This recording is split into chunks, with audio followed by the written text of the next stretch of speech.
Rolling short. We're talking here about Trevor Williams. He's a baseball player.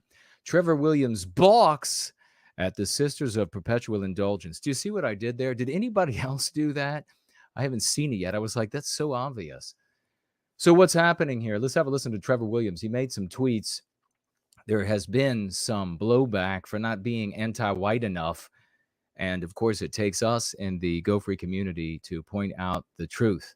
Colin Flynn writes, Colin Flynn, for the first time, Trevor Williams sits down for an interview after his tweet was viewed 20 million times, calling out the LA Dodgers. And I believe this guy plays baseball for the Washington Nationals, by the way. LA Dodgers for honoring a group, he says, makes a blatant and deeply offensive mockery of Christianity. Let's listen. We cannot stand idly by while our Lord gets mocked. And before I hit send, you try and do as much research as you can, right? You see the horrific videos that were posted of them. You read about what they were trying to do. These things that are deeply offensive to us. And then deeply offensive to us. How old do you think he is? Do you think he really doesn't know? He's not aware yet, just implicitly, or that you think maybe he has enough? He thinks that he has enough FU money playing baseball. He probably makes, tons of millions every year.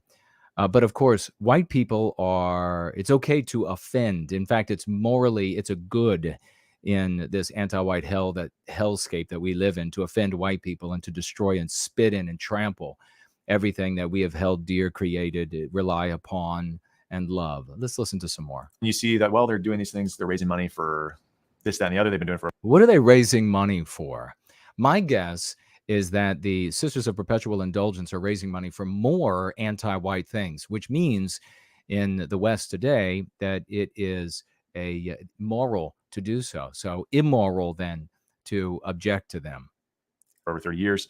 But it was the point when the Dodgers re-invited them after knowing very well what they've been doing for the last 30 years. To give them a Community Hero Award. Correct. And that Community of the Year Award. What do you think would cause the Dodgers and the rest of Major League Baseball? This is a little hint for those out there. What do you think would cause the Dodgers and Major League Baseball to prohibit the Sisters of Perpetual Indulgence from ever coming on any property owned by Major League Baseball ever again? That's right. Ding, ding. You got it. To say anything that's white positive, anything in support of Western civilization.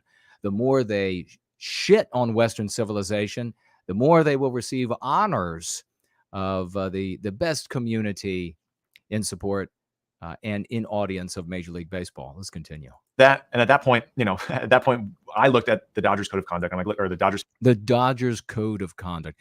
Typical error of white people. And specifically, this is where you're going to find the conservative take here. And that is that we don't want any groups to be discriminated against. We don't want them to be dishonored. We don't want them to feel offended. Any groups, please, may we have a morsel from the table? Please, may we please just get a little bit of fairness? We're being as fair. You may abuse us some, but may we have some fairness? No, you're not allowed to have fairness because you're white. And if you're non-white and you support white people, you support Western civilization, you get the same treatment. That's how this works. Time to open your eyes. The rule book doesn't matter. It's like when the same thing holds true for the anti-white concept of racist, which we never use because it is the ring of Mordor. It can only harm you to put it on and try to wield it against others. So take the rule book, throw it in the trash, understand the world for the way it actually operates. Let's listen to the rest of this. Saying Code of Conduct, and it said, you cannot wear anything or say anything that goes against anybody's age, gender, creed, religion. And at that point, it was like the unspoken. What happens here, folks? What is the interpretive mandate, and from where does it come? The interpretive mandate is the anti-white moral imperative to interpret all things, to apply all rules, customs, codes, traditions, etc., and to subject them to this anti-white moral imperative lens. That's what governs the world in the West today. Open your eyes. Stop listening to conservative content creators and leaders and fools out there par excellence. Time to open your eyes and start going free. Let's listen, because this was happening. I guarantee you, your daddy heard pictures say the exact same thing. Like, what about us? It's not allowed. You're not allowed to offend people here. And Your father heard the same thing. Your grandpappy heard the same thing. He heard the same pictures coming out. Well, it's not allowed to offend people. I remember in my day, we tried to say no, and they still did it. Yes, because this is where we are. It is a living anti-white hell, and you're only going to get through this hellscape with the help of the lexicon of the Go Free method. Let's continue. Like, this is going against their code of conduct. It's a blatant anti-Catholic message that they're sending, regardless of how much, No Shia, no Sierra, no Shia, no Sierra. Trevor, come on, Trevor, listen up, open your eyes. I know you throw a baseball for a living, but open your eyes. The world is anti-white. You're not going to be able to defend by pointing at the rule book. quote unquote good they've been doing in their community. But when I saw how deeply offensive it was, doing awful things to the cross, doing awful things about Stations of the Cross. Yeah, look at this stuff. Nothing offensive to see here. Not in the anti-white West. Nothing offensive to see here. The total desecration of the religious symbol. We'll get to why this is happening, because don't get feeling all high and mighty there, Christians out there in the world. Don't get to feeling high and mighty. They're not singling you out because of Jesus Christ or the cross. Like, it's just, it became a point where these negatives are not. Oh, that's actually pole dancing on the cross.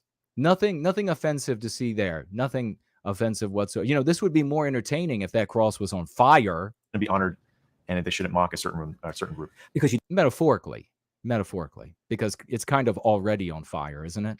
Did say in that statement as well that you believe all groups should be welcomed and respected when it comes to Major League Baseball. Our position is no anti-white should be respected or permitted to participate in Major League Baseball whatsoever. End of conversation. So this group specifically, the group who call themselves the Sisters of Perpetual Indulgence, what is it, if we get to the core of it, that you believe is mocking your Catholic faith? At the core of it, what really do you think is at the core of what's a mockery of your faith? Oh, I don't know. Maybe shatting on the cross. Maybe that. Maybe pole dancing and humping, dry humping the cross. Maybe some of that. Maybe dressing up like nuns and fornicating or simulating fornication. Maybe that. I don't know. That's probably the direction he's going to go. Yeah, I think if anyone with two eyes and a brain can see that they're, Do they actually do that? I don't know. That was just an entirely comedic routine. They're mocking the religious habits of nuns. They're mocking what we hold most deeply, and what are our core convictions. They're blatantly mocking it. When you look at it from the outside and a totally objective view, it's blatant mockery. We cannot. Of course, it is blatant mockery. If people decided to, and this is going to be one of the typical white sympathetic, whether it's implicit or explicit, and we're about to roll out of this, and I'm going to want to hear your views. I'm going to want to read your views in the thread below after you share this far and wide, so that I don't have to hunt you down and subject you to horrible things that can't be said over the internet. But if any other group were to say, I don't know, dress up as a bunch of rabbis and a bunch of imams and run out with their religious symbols, maybe the Star of David and the crescent moon, and then begin pole dancing on them and dry humping them. And maybe somebody will waddle out there dressed up in imagery of what they believe Muhammad would look like. If somebody were to do that, if people were to do that, I wonder if they would be given the award of the Community of the Year by the Dodgers. Methinks not, because these religions, those two and many others, do not in any substantive way serve as a community for white people. And that's why Christianity continues to be attacked. Not because Christianity can resist anti-whiteism. Unfortunately, Christianity, and I love me some Christians, has already been beaten by anti-whiteism. Christianity will never name as a whole, or any significant part of it, the victimizer of the West, the victimizer of Christianity, i.e. anti-whiteism and anti-whites. But what does Christianity do?